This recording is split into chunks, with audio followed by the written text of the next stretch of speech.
యాదాద్రిలో deputy CM బట్టి విక్రమార్కకు ఘోర అవమానం జరిగింది. యాదాద్రి ఆలయంలో సీఎం రేవంత్ రెడ్డి మంత్రులు కుర్చీల్లో కూర్చొని బట్టిని మాత్రం కింద కూర్చోబెట్టారు.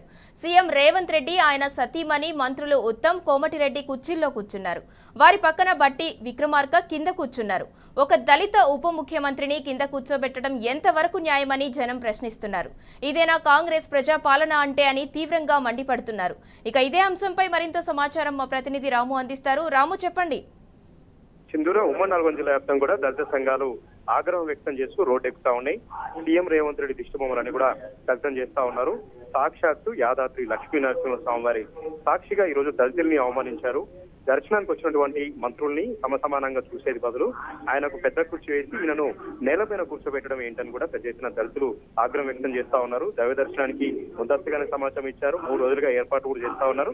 కానీ బట్టి విక్రమార్కకు ఒక టేబుల్ వేయడానికి, అక్కడ పీటలు వేయడానికి పీటలు లేవని చెప్పడం అనేది ఎంతవరకు సమంజసం అని కూడా ఆలయ అధికారులపైన కూడా దళితులు ఆగ్రహం వ్యక్తం చేస్తా ఉన్నారు. మొదటి నుంచి కూడా సీఎం రేవంత్ రెడ్డి బట్టి విక్రమార్క పట్ల కక్షపూరితంగానే వ్యవహరిస్తా ఉన్నారు.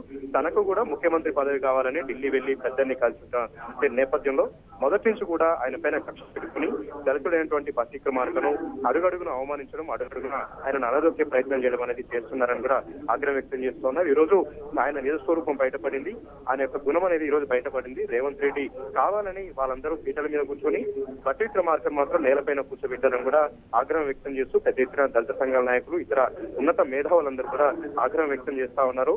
అయితే దైవ దర్శనానికి సంబంధించి వచ్చినటువంటి క్రమంలో పూర్ణకుంభ స్వాగతం అప్పుడు కూడా బట్టి విక్రమార్క రాకముందుకే కేవలం సీఎం దంపతులకు మాత్రమే పూర్ణకుంభ స్వాగతం ఇచ్చారు. సీఎం తర్వాత సీఎం అయినటువంటి బట్టి విక్రమార్కను వెనుకకు నెట్టేసే ప్రయత్నం అక్కడ ఉన్నటువంటి భద్రతా సిబ్బంది కూడా చేశారు.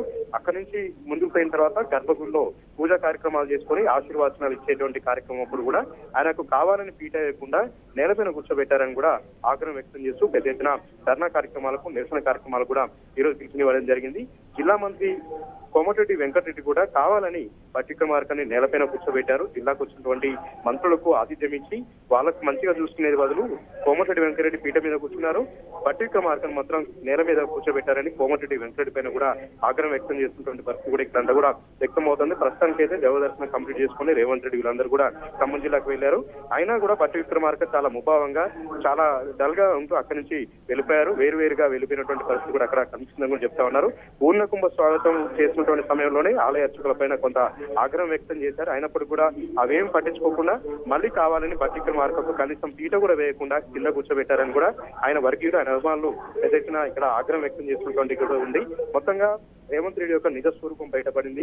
తాను సీఎం కుర్చీ కోసం అడిగినందుకే ఈ విధంగా అడుగడుగున అవమానిస్తా ఉన్నారు, అడుగడుగున కూడా అనుగ్రహించే ప్రయత్నం చేస్తా ఉన్నారని కూడా ఆయన వర్గీయులు, ఆయన అభిమానులందరూ కూడా చెప్తా ఉన్నారు. ముందు రోజుల్లో రేవంత్ రెడ్డిని ఎక్కడికి వెళ్ళినా అడ్డుకుంటాం. రేవంత్ రెడ్డి ఖచ్చితంగా ఈ విషయం పైన క్షమాపణ చెప్పాలి, దళిత సమాజానికి క్షమాపణ చెప్పాలని కూడా డిమాండ్ వ్యక్తం అవుతానే. Right, thank you Ramu.